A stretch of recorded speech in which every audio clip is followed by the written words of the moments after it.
Hello, everyone. This is Mr. Wright, principal of Dauphin County Technical School. And by now, I'm sure you're very well aware that the Central Dauphin School District has had to suspend the use of their buses for starting today and running through all of next week. As a result, we expect that here at Dauphin County Tech, we're going to see an increase in traffic during student drop-off in the morning and also student pickup in the afternoons.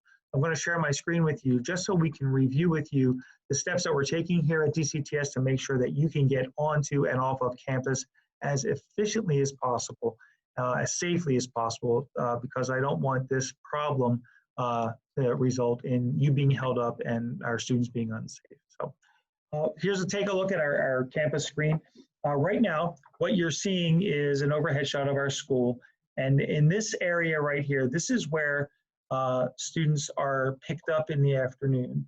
This is where they're dropped off in the morning. Now, our morning process, it doesn't change through all of this. Now, we will be seeing an increase in volume, and today we saw a huge increase in volume, but it didn't create gridlock or anything like that. We did have some of you who are doing this for the first time. Many of you have not driven your students to school before, and the system is new to you.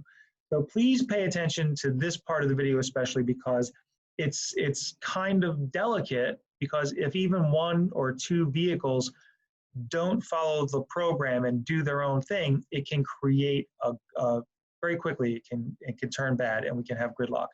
So all vehicles that are driving to school in the morning, dropping students off, every vehicle that comes onto our campus enters over here by the electronic sign. This is not an entrance. This is an exit only. All vehicles enter our campus this way. Buses, staff, students, everyone. It does not get backed up. Even today when we had extra traffic, it didn't get backed up. Here is what should happen. Drivers should pull onto our campus using the western driveway near our electronic sign, follow the pathway down and into the bus loop in front of the building. I stand right here every morning, and I'll be there again this week on Thursday and Friday, waiting for you and helping you find your way. I will direct you into the bus loop. At this point, you should pull forward all the way. Please do not stop at the door if there is a place for you to pull up, because what happens is the line will indeed be created and we'll have a backlog up to Locust Lane. Please pull forward as far as you can. Students should be ready to jump out of the car immediately and make their way into the building so that the cars can be on their way. Some of our students are on permits and they drive to school, and that's okay. I'm not going to ask you not to do that, but I am going to ask that you make the transition from passenger to driver as quickly as you can and get on your way as quickly as you can, because we don't want traffic to back up. We want everyone to be safe. So when you are pulling through here, you stop, you let your student out of the car, and then you come to the stop sign and you bear off to the right all the way up and out of our driveway back onto Locust Lane. There are cones situated here blocking the lane so that everyone comes through has to turn right. This morning we had a handful of we had a handful of parent drivers who took the cones as a mere suggestion, and they drove through those cones and came through and back up the way they'd come in. And that's a no-no. I'm asking, please don't do that, because this road is not wide enough for two cars traveling at the speed these cars were traveling at. We need you to go slow, one direction, through the bus loop, and then back out according to the east exit and entrance. This is also an area that you should not be driving through. We did have a car this morning drop off their student and then pull in this lot, the flagpole lot, and up and out. Again, that's something we ask you not to do. Drive in through the bus loop and then back out through this exit. Everyone does the same thing, and it keeps things moving, and it keeps cars from clustering up on the driveway. Now, in the afternoon, this is not where you will pick up your students. In the afternoon, students are picked up on this side of the building. Our juniors and seniors can find their driver in this area, in this lot. However, with the increase in volume, we do expect that we're going to see more of you come in here at the end of the day. And maybe this number of spots isn't going to be enough. Today it was, but that doesn't mean it will be on Thursday or Friday of this coming week. So we're not going to count on that. If you find that you do not have room in this lot to park, There's a couple of other possibilities for overflow. One, you could park in this lot. If you come in and you see that this lot's empty and you say, you know what, I'm not even going to take a chance. I'm just going to park in the front lot. That's absolutely fine. You can do that.